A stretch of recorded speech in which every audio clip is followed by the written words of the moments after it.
And we're on for week 6 already of fantasy football preview. Week 6, man. This season is flying by. Uh, Yep. we're well past the quarter pole. We're into the 1/3 pole now. And how are you guys doing? How's your fantasy season so far? Better. Better. Could be Speechless. better. You're left speechless. Room Good. for improvement, let's just say. Yeah. I Mark, think I was. uh, What? How are how's your you? fantasy season, Mark? Is it Oh. that bad? You don't want to talk about it? It's uneventful. It's a three. Uneventful. I'm 3-2, but I know I shouldn't be. Well, I just want to say that I'm a fraud. Just a total fraud. for anyone that watched last week, you know that I was in a I was having a moment of weakness. I didn't know what to do. Mark, I don't know if you remember. I had to ask you and Max for a brief intervention because I was ready to just blow up my team, and I'm pretty sure we mentioned the prospect of trading Peyton Manning. But You did. I didn't. yeah, well, well, but I took a breath, let things settle, and go with the roster that I had, the guys that I drafted and trusted, and lo and behold, when you have the highest scoring team in the league, or one of, I'm only like 3 points back this week after this week. A W cures everything. I think Max said that. He's not here to thank him, or for me to thank him, and I think that's partly because he's afraid, this is our week to go head to head, and he doesn't hear when I want to hear what I have to say and how I'm going to beat his ass. So that's fine. I'll just talk about it next week. Well, he knows. He already knows. Yeah. I also So love how you reverse your team's fortunes by starting the exact same lineup. yeah, I know. That's the thing with fantasy football. You're going to want to overthink things. I mean, unless you have just a pathetic team and you drafted terribly, which does happen, things are going to work out. Everyone's at some point. You might have some guy that's 8-0 at the end, or whatever the total number gave, like 10-0 at the end of the year. Once you hit the playoffs, that should be your goal. Get a record to get to the playoffs. From Yeah, there, and I think, anything can happen. and I think what you just did is the overarching thesis of the show. Do nothing. Yes. And make your money last. Yes. Prepare everything. Everything we say is a test. Ignore what we say and just do nothing. Rob, I had a quick question for you. You mentioned that those W things. I'm not really sure what those are. You said they cure anything. What are they, and how do you get them? Because I'm on a 4-game losing streak right now. I could really use one of those. I'm told W stands for win. I could be wrong. Oh, win. I Okay. could be wrong. So Haven't seen they're hard those to in a get. They are hard to get. You gotta get more points than the other team playing. That's how you get the W.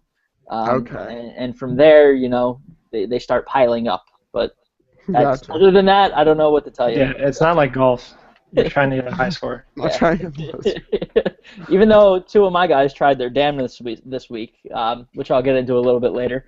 But I had 2 zeros put up on my fantasy team, but still managed to put up triple digits. So, yeah. So we're there. There's that. So, One of those zeros Oh. was a self-inflicted zero. So It was a combination of a slight cloudiness in my head from maybe things that happened the night before, and the fact that I was driving from Pittsburgh back to home in DC here.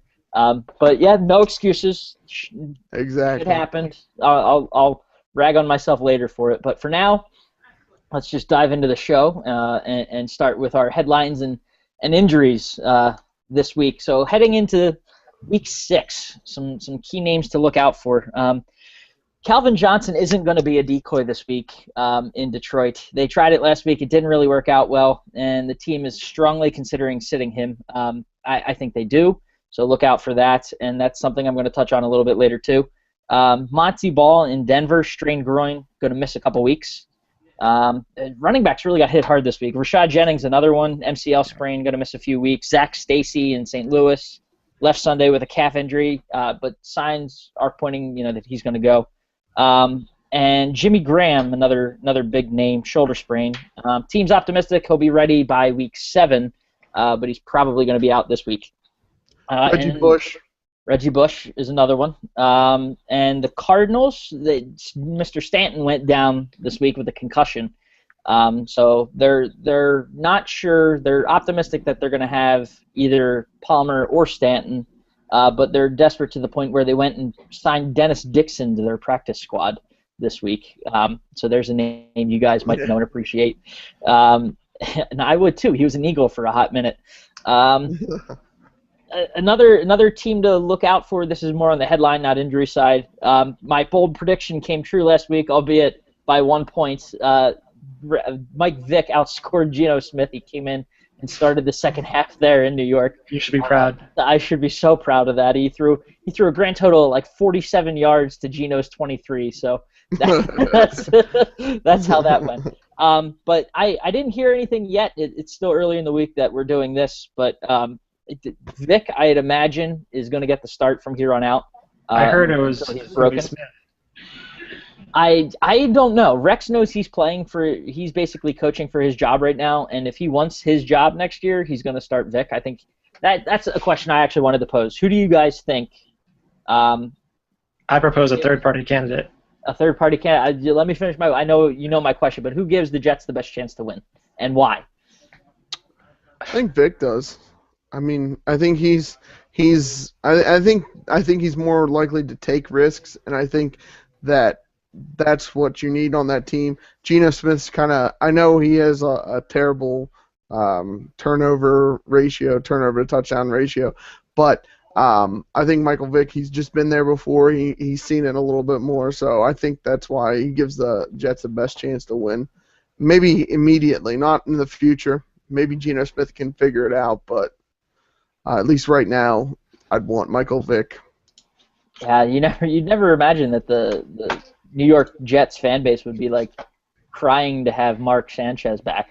That's what it seems like right now. Yeah, that's what you think. I gotta tell you, after the preseason he had, if it came to him having to come in for Philly, yes, the whole butt fumble would live over him, but he looked good in the preseason. I know it's just the preseason; it's hard to judge guys. Kirk Cousins is an exceptional preseason quarterback, but he looked like he was decent at least in the Philly offense. I know it's completely different from what New York runs, but hey, maybe it was just a change of scenery that he needed. So, do you think he's afraid he'll do it again if he plays? The butt fumble? No, yeah. I don't think. No, I think he's afraid he'll butt fumble again. I hope not. I really hope to God not. So, but to answer your previous question, it's irrelevant. None of those guys matter for fantasy. Yes. But if you have to start one, you might as well start Smith because you're not winning with Vic anyway. So you might as well just give up and ride it out with Smith. Maybe he'll. If he's worse, at least you get a better draft pick. Just tank. Yeah, just hit the waiver wire. Just hit the waiver wire. If you have either of those guys on your team, there are better options out there. Austin Davis is a name. It was the Eagles last week, I know, and they make young rookie and unknown quarterbacks look like Hall of Famers, but he's got actual weapons to throw to, and they're going to be throwing a lot because they're going to be trailing a lot. Yeah. He's got a cannon. He can put up points, and he might not be the most reliable fantasy quarterback right now, but maybe you're in a keeper league that's someone to keep an eye on down the road. Because I think Bradford, given how Davis has performed, might be on the block. I don't know what the situation would be there for him in the future. He's never playing for the Rams again. Yeah, so there's that. But yeah, just hit the waiver wire if you got either Jets quarterback. If you have anyone on the Jets, I'm getting to that point. Eric Decker's hamstring is killing me. We've spent too much time on the Jets. Yeah, I know. How many ownable Jets are there? This is like the Jaguars from last year. This is terrible. They had viable players, though. Yeah, this is true. Done with the Jets. So, moving on. Right and wrong. Let's just get right to the next segment. What did you guys do right and wrong in your fantasy matchups last week? I played the worst team in the league. That always helps. That always helps. That's how I won. And I think if I continue that strategy, I'm due for some more wins down the road. That's fair. I think my tag says it all. I had Percy Harvin, and he scored 3 touchdowns. Where they at though? Where's those touchdowns at, Percy Harvin? Thanks to the NFL ref. He had 3 of them taken away. Oh my God. Exactly. So yeah. Where they at? where they at? They ain't nowhere to be found, and that really would have helped me. Also, for some reason, I decided to go against Demaryius Thomas, who put up his career game, I believe, and outperformed all other Denver wide receivers in the history of Denver. So, yeah, that's what I did. that's rough. Well, I got back on the winning track, as I sort of alluded to, not so obscurely in the top, but I went with my lineup. I didn't overthink things. That's what went right for me. You know, I questioned Peyton Manning for a hot minute. I questioned Arian Foster for a minute. I questioned Frank Gore for a minute. Those guys carried my team. Peyton Manning, 36 points on a career day for him, believe it or not. Threw up his career high for yards. 4 TDs, which is not necessarily out of the norm for him. And it was fantastic. 2 picks were sort of the blemish on that. But things went well. Arian Foster finally looks like a healthy running back. 30 points almost in his game against Dallas. Didn't go well in overtime for them, but 2 rushing touchdowns. He got the bulk of the carries, and Alfred Blue and receptions. And receptions, and Alfred Blue looked irrelevant this week. So handcuffing, I don't think makes sense there anymore. As long as Foster stays healthy. Well, that's the whole point of handcuffing. It's a big if. It's a big if. But that's why you handcuff. That's the definition of handcuff. Yeah. It's to protect against injury risk. Yeah. Well, I fingers crossed. I'm speaking optimistically that Foster stays healthy from here on out. I find it funny too that Foster's getting all these receiving yards, and it's just because Fitzpatrick finally realized that he can't throw it far enough to get to Johnson or Hopkins. He can check. Foster's closer. Yeah, he can check down and take the safe out there. So I like that. What went wrong for me, real quick? I sort of talked about this, and not to bring up another Jet, but I didn't keep an eye on my frickin' fantasy roster, and I had 2 zeros put up. One was only because Eli, for whatever reason, decided to not target Donnell this week. He targeted him once and he didn't catch it, so I don't know what happened there. But Eric Decker, man, that hamstring, I didn't realize it until last minute. Held him out of the game on Sunday, so I'm like sitting there watching my team, waiting for him to put up points. I'm like, where are the points at? Where are the points at? And they weren't coming. And then I found out I didn't rewarded with a win. I was rewarded with a win. So the fantasy gods were looking down on me this week, but I didn't find out actually until today when I went and looked back to prepare for this show that he was held out last week. So that's what went wrong. So say what you will to that. Back at last week. I don't know if you guys want to go through your MVPs of the previous week. Yeah, I'd just like to. My MVP is going to be the running backs that you drafted, that you thought were going to be good. Matt Forte finally put up some decent points. Eddie Lacy came through, and Arian Foster. I mean, that's what you drafted him for. That's what you kind of expected for. And all 3 running backs put up some monster numbers. That's my MVP. I'll take Russell Wilson. Like a low-end starting QB in terms of fantasy, and you hijack the QB scoring, you're going to do some damage. Yeah, I like that. I'm going to, outside of the Peyton Manning and Thomas's connection, I'm going to go out on a limb and call me a homer. I don't know if I feel like I might have done this last week, but the Philly defense and special teams has been just killing it of late. They've literally been keeping them in games. If you look at they've been keeping the Rams in games too.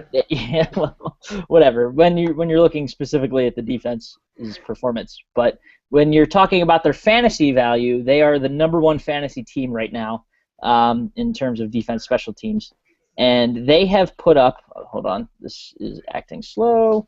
5 touchdowns in the last 2 games on defense and special teams. That's counting. I think there was a pick return in there. There's 2 blocked punts for TDs. There's 2 fumbles for TDs. So I think I said a punt return. So it's been quite the ride for them. And when you have Sproles, you got to consider that you have Sproles on your defense and special teams there, who's always a threat to return one in the punt game. And you got to love just the way they're playing right now and literally keeping the Eagles in games. Mark, I wanted to touch on your MVP of the week, and I don't know if a lot of people watch that game. I think Russell Wilson could be the greatest quarterback of all time. And if you want to save that, maybe I should have saved it for bold predictions. Yeah. The things that he does, he is just. I know they always say Peyton Manning is a master of the game. I think Russell Wilson is a true master of the game.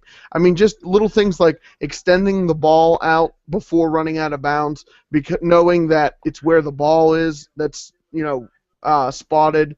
I don't know if you saw whenever it was like 2nd and 20, and he knew he knew exactly where the first down marker was, and then as soon as he crossed it, he slid. He's not taking hits like a lot of the other stereotypical running quarterbacks. I haven't seen him make mistakes as far as like putting the ball in places. And prior to this game, I didn't think he could win with his arm if you need to put up 30 points, which I still don't know if he can do. But he can win the game himself by running it and by making right decisions. Yeah, even when he spins out of the pocket, I mean, you watch him avoid guys and just make accurate throws on the move. It was unbelievable, that game last night. Just spinning away from linemen that literally had them in their arms, and he was able to find Lynch. I think he found once, and I don't know, his tight end on that deep crossing route, like right on the out of bounds line. It was just exceptional throws. It was crazy. I think it was Joe Flacco, and I can't remember if it was this week or if it was last week, but he's like getting forced out of the pocket, and it's like right before half, and there's like a couple seconds left, and instead of like throwing the ball away, Joe Flacco just like gets forced out of the pocket, then he runs to the sideline and he runs out of bounds. Well, he takes like a 6-7 yard sack essentially, and moves the ball back, and they get out of field goal range. But every single time I've seen Russell Wilson play, he rolls out of the pocket and he'll just throw it away. If he doesn't like what he sees, he'll just throw it away. And that's like so smart as far as a quarterback goes, to know that, listen, I may not get him this time, but I'm going to get him next time, And I don't know. I just can't say enough about him. He looks amazing. Yeah, for all the questions, I mean, he was a late round I say late. He was what, a 3rd round quarterback? Yeah. Oh, lower than that. Oh, in real life, yeah. In real life. So I mean, he didn't have high expectations coming into the league, and he is far exceeding anything that I think anyone ever thought. Because you remember his first year, he got a lot of flack for, he basically had the Alex Smith thing following him around, that he was a game manager. Yes. And just hand the ball off, and dump balls off to guys and let them go do their thing. But that's clearly not the case anymore. Well, fair or unfair, there's always going to be a little bit of that, especially like he came up with like a high level of polish, and he's been in that team that's been good like right off the bat for him. So it's kind of hard to say, because the team's really suited to his strengths. That's why he started as a rookie, and he's in his element. I'm curious to see, like, as the years go on and like the team isn't as good anymore. But like, at a certain point, he's on to shoulder more of the load. And right now, he's really good, but there are times where he doesn't have to win the game by himself. He can just, like... Yeah. The difference between him and Flacco is sometimes Flacco just has to say, like, I'm chucking it downfield because we have no choice. Yeah. Yeah. Well, that's the thing. Like, I was watching that game, and that was the criticism I had. I said, I don't think he can win the game. I don't think he can go out there and score 40 points if he needs to, like Peyton Manning. But then, like, I saw him, and he doesn't necessarily have to do the same exact things as Peyton Manning. But if you're 3rd and 20 or 2nd and 20, and Peyton Manning would, gun a ball down to the field through Demaryius Thomas, Russell Wilson could pick it up with his legs. So that's what I'm saying. Like, he can do it by himself now. I'm actually confident that he can, because of this running, this elusiveness, this just making good calls. And I thought, like, okay, maybe he's not that great of a fantasy quarterback, but I think he's put up pretty good. Yeah, I mean, he was a 100-yard rusher this week. So there's that dual threat that people don't think about so much with him, that they really need to start looking at. He can put up points in a lot of ways. So 17, 21, 35. I mean, 35 is a little bit unusual because of the rushing, but, I mean, that's a solid quarterback. Yeah. But, cool. Well, so does that give any sort of segue into who your fantasy MVP for this upcoming week is, Seth? I don't know. I was trying to think about it. Let someone else go first. Well, we know Mark's going to say Andrew Luck, so is that right, Mark? Yeah. Sure is. You just stick good with him. Get the Thursday night matchup. Get your week started right. Week out. Man, I'll go. It's cheap. It's a cheap out, but I'm going to say Peyton, and here's why.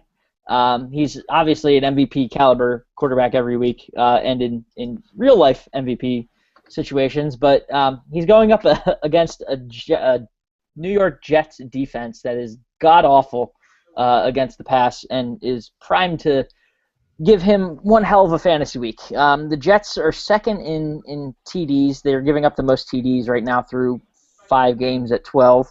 That's third highest QBR. They're giving up a 107.5 there. They do sack a lot, so they have 17 sacks. I think that leads the league right now.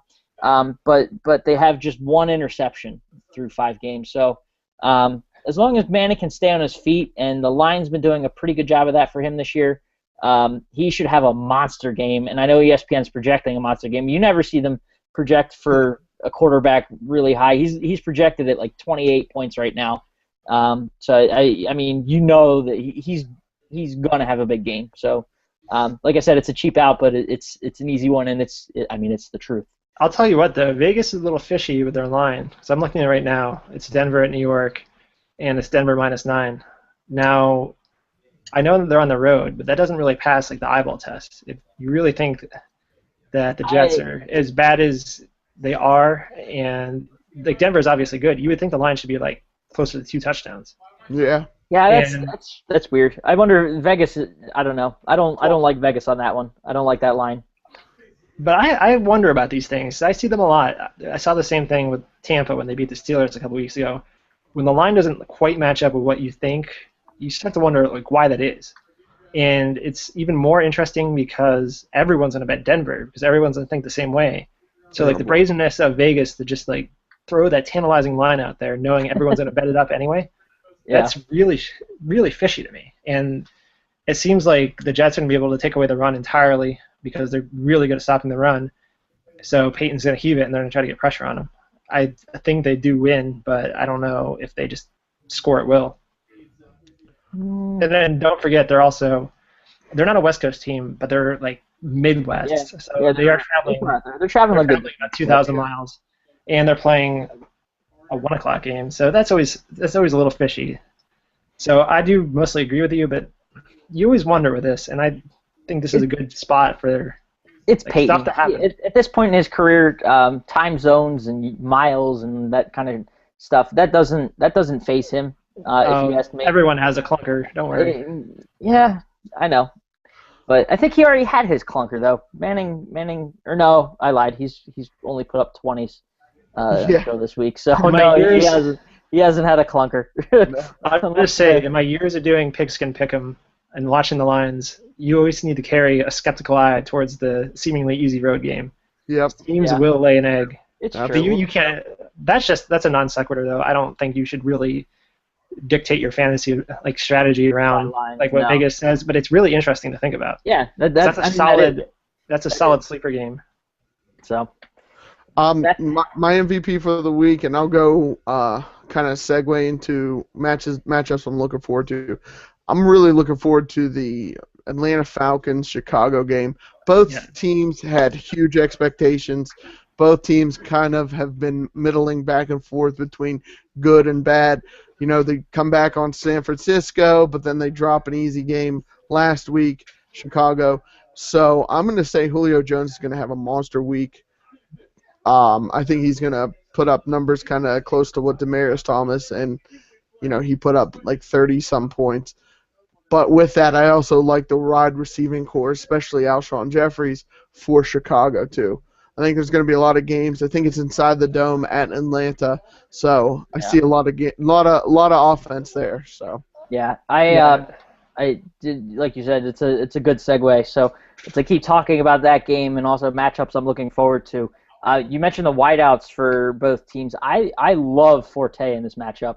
I was going to say that too. I agree wholeheartedly. Atlanta is dead last right now in fantasy points against the run, and if I can pull them up real quick, they are getting like just blasted against the run this year, and here they are. So they're giving up 28.2 points per game against the run. And they're averaging just over 5, 8, 9 TDs in 5 games, so 2 TDs a game almost. Forte, he's finally sort of busting out of that shell, the early season funk he had. He's primed for a game to just go off this week. These are the matchups you dream of. Receiving and rushing. You're praying for the 100-100 game, the rare receiving rushing double bonus. Yeah. Yeah. So I love that matchup. And to sort of go back to it and just briefly mention it, the other one I'm looking forward to, Mark, you gave your line spiel, but I still think all of Denver versus all of New York is another matchup just that I'm looking forward to. Their offense, to the Denver offense, just going up against. I mean, what has been, you can't get me wrong. Looking at the stats and the numbers, they've been a terrible defense. So why not have it be another game like this past week? So, and that was against the Cardinals defense that was supposed to be pretty formidable. So, who's next? Who has another? All right, I'll go with a fun one. I don't have all of them ready yet. We'll see how the conversation flows. But the first one I look at, and this is kind of a fun one, is San Diego at Oakland. And like on paper, easy blowout, no problem.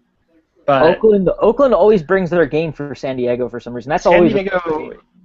At least last year, they kind of played down their competition a little bit. I think they even lost Oakland at one point.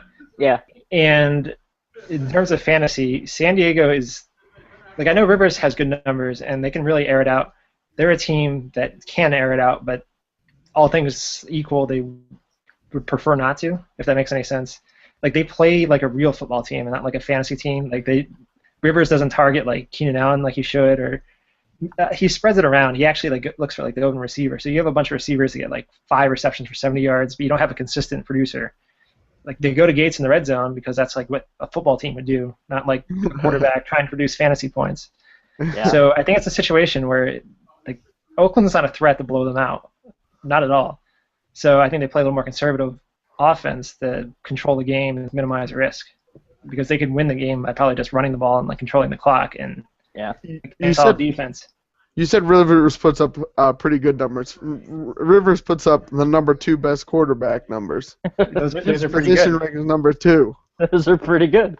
Those are pretty good. I mean, ahead of Manning, ahead of Rodgers. I mean, he puts up great numbers. But I will theorize that given the option, they will run the air out of the ball. They haven't had the option yet because they're on their 4th string running back, and like it's been back against the wall. They have to heave it, and Rivers is good enough to do that. I think they would prefer to not have to do that. And against Oakland, I don't think they'll have to worry about it. Speaking of that 4th string running back, while you mentioned him, that's a guy that's going to get a lot of looks on waiver wires this week, Brendan Oliver. What do you think? What do you think of him after this week? You know, I wouldn't really have said to go out and get him if, you know, they had any semblance of running backs on that team. But with Woodhead out, Matthews out, and Donald Brown just not performing, I think that's a really good get. Looked really good, and he looked good in all phases of the game, passing, running. So as long as, you know, Woodhead's out for the rest of the season, as long as Ryan Matthews stays out, that's going to be a really good production on that team. Yeah. I think San Diego will break your heart. You can't peg anybody on that team, and that's what I'm getting at. Those he points looked like a Darren Sproles, man. I'm sure he did, but now I'm looking at the roster, and Sean Drum, some running back I've never heard of, I'm sure he'll get a bunch of carries somehow. That's how they operate.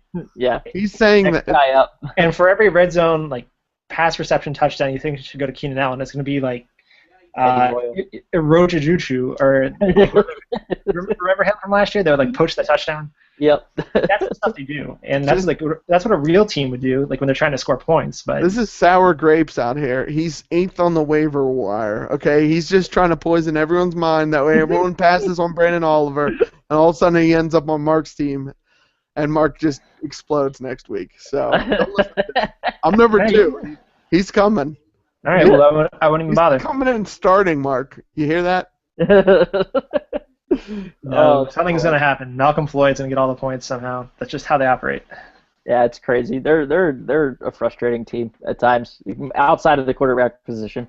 I'm gonna switch to the two avoids, and Seth, we talked to. I alluded to this in the pre-show. Mm-hmm. I'm gonna. This is partly a bold prediction, but also a matchup to avoid.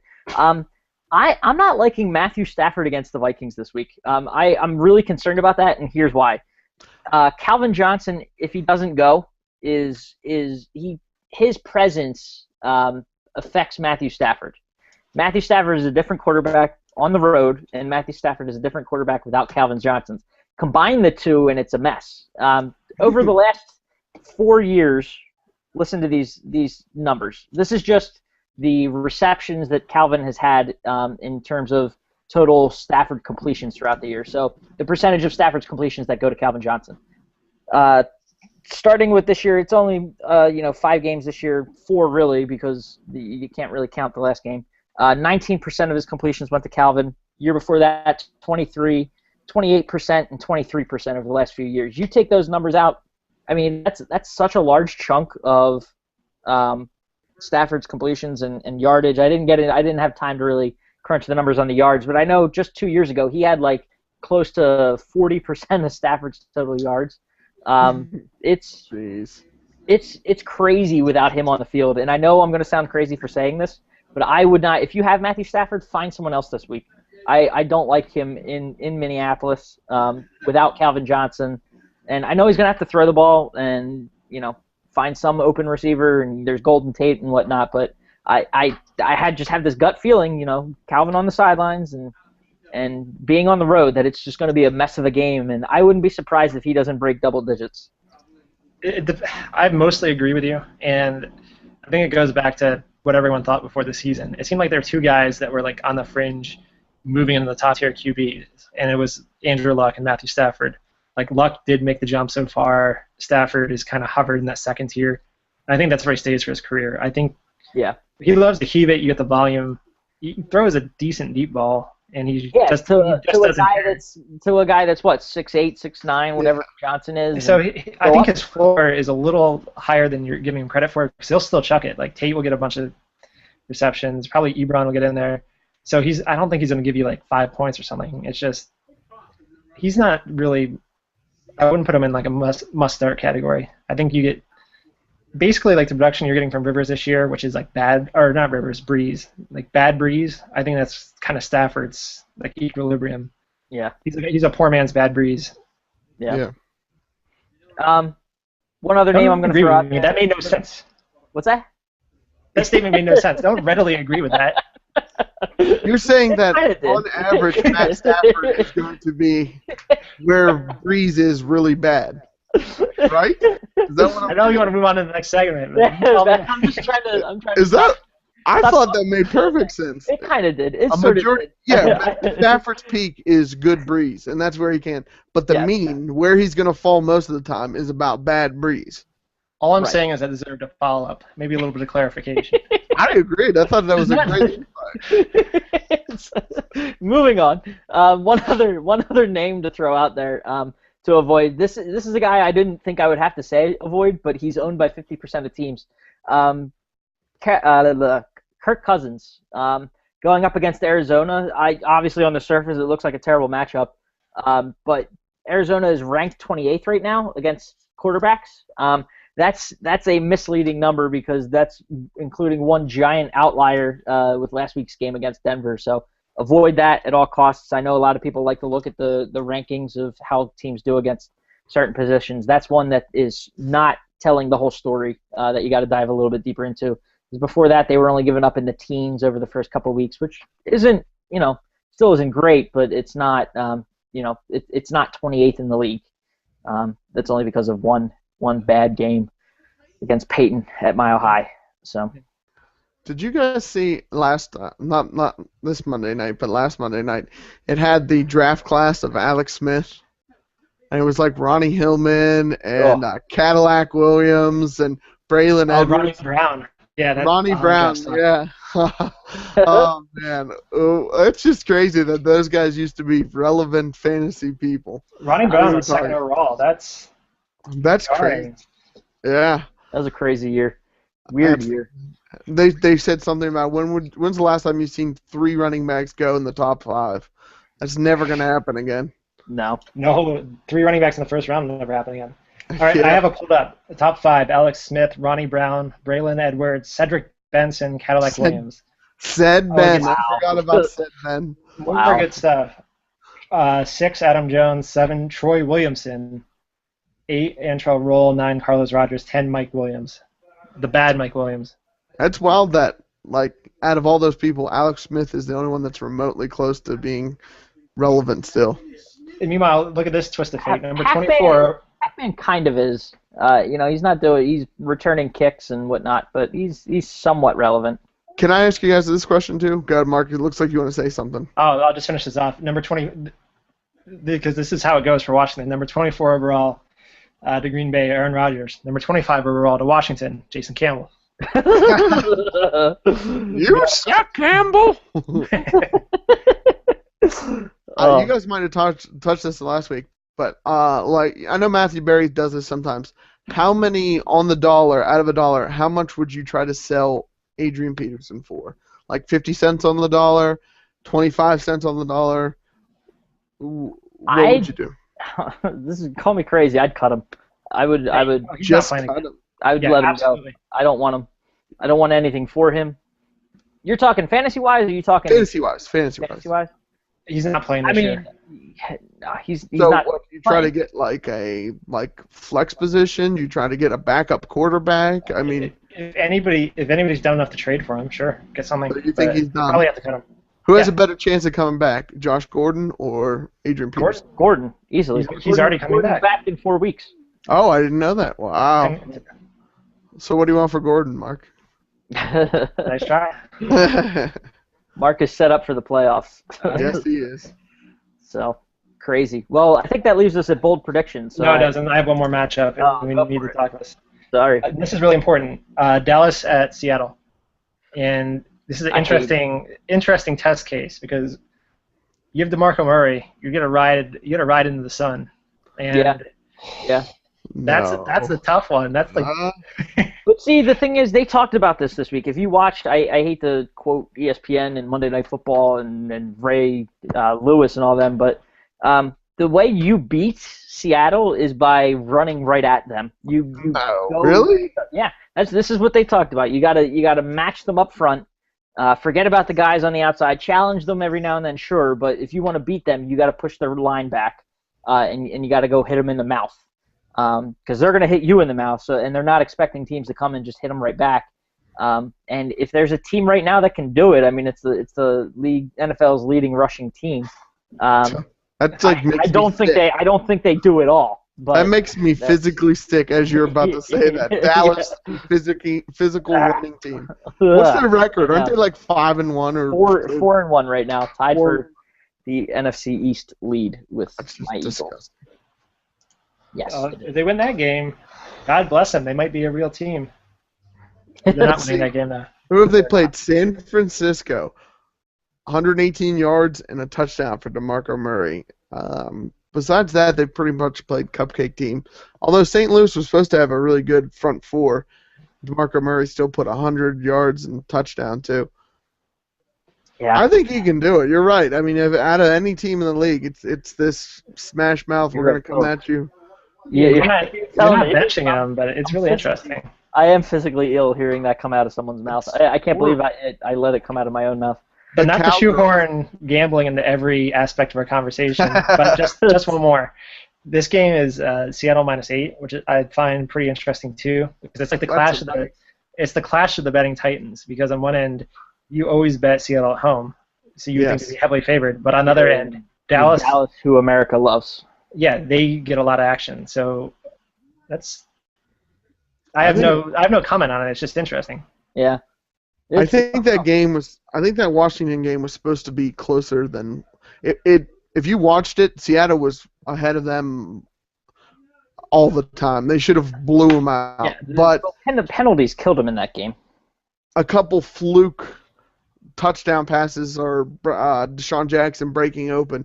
I mean, there was one point in time, it was like the third straight third and out that Washington had. So and Seattle was just moving the ball. So yeah. I don't know. That -8 is tempting, but I think Seattle could get up big on Dallas. Seattle's not losing that game. No, there's no way. But -8, beat them by more than 8. It would be a bold prediction for someone if they want to take it.